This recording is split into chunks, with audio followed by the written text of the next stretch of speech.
तो फ्रेंड्स देखिपे आपण मैंने रातिर सीन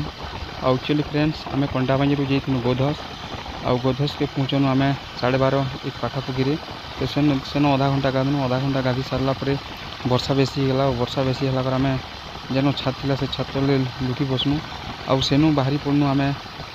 2:30 पाखापाखि तो बेनियाधस पहाड़ तो आप देखिए जेनटा सुनाबेड़ा पहाड़ अच्छी तो से सुनाबेड़ा पहाड़ के जीकर फिरबार आमके सुनाबेड़ा पहाड़ जेन बेनियाधस अच्छे से बेनियाधस रू ही आमके कल के आसबार लगी कम से कम भी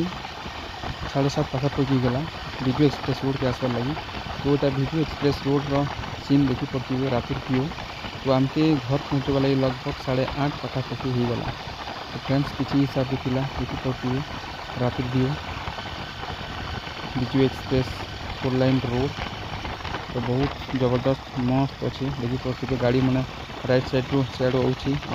आम इे जाऊँ तो बहुत बढ़िया अच्छे।